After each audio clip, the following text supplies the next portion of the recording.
In merito agli arresti relativi alle frodi fiscali in Veneto, mi auguro vivamente che i magistrati siano lasciati in pace e vadano fino in fondo.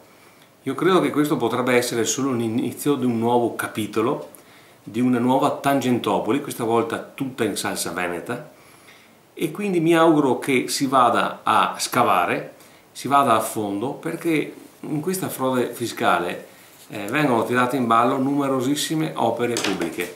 Bisogna verificare l'iter autorizzativo di queste opere pubbliche, verificare anche come sono state autorizzate, chi le ha autorizzate e quindi seguire tutta la catena, tutto il processo che ha portato alla realizzazione di queste opere e alle frodi fiscali interne a queste opere.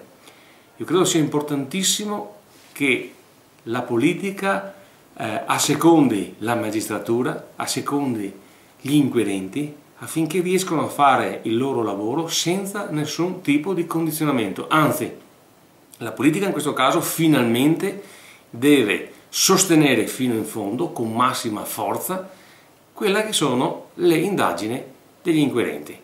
È importantissimo capire quello che è successo per evitare che accada nuovamente in futuro.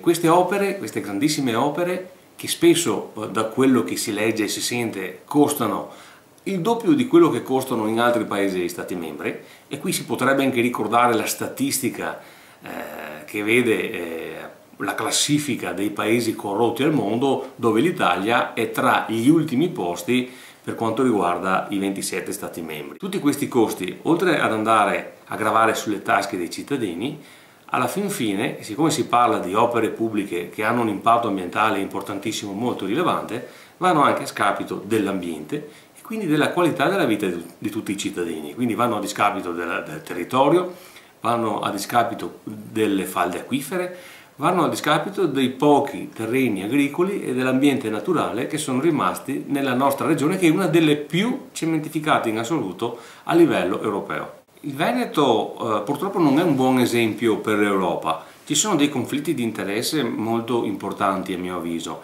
che sto affrontando anche in veste di relatore della nuova direttiva sulla valutazione di impatto ambientale. Non si è mai visto come in Veneto che un dirigente che è a capo di importanti commissioni per la valutazione di impatto ambientale, ad esempio, o per la valutazione ambientale strategica, o per la VINCA relativa alle attività da fare nelle reti Natura 2000, sia lo stesso che magari troviamo in veste di amministratore delegato, ad esempio, di Veneto Strade. È fondamentale che i cittadini continuino ad interessarsi di questi problemi, di questi scempi, continuino ad osteggiarli. Recentemente ho visitato numerosi cantieri, siti inquinati, aree tutelate dall'Europa dove si vuole fare una bretella, un passante, un ponte, e quindi è importantissimo che loro vigilino e continuino a denunciare queste cose. Io sono convinto che le mie interrogazioni fatte su tantissimi di questi cantieri in Veneto, le denunce fatte da moltissimi cittadini, associazioni e comitati, abbiano sicuramente influenzato ed influito affinché finalmente queste indagini arrivino al dunque, ovvero arrivino a portare i colpevoli davanti alla magistratura e chi ha frodato in carcere. Naturalmente speriamo che si vada fino in fondo, perché io credo che non si tratti solo di frodi fiscali, ma ho paura che si tratti anche di corruzione. Quindi porte aperte agli inquirenti e avanti tutta anche per accertare eventuali responsabilità politiche.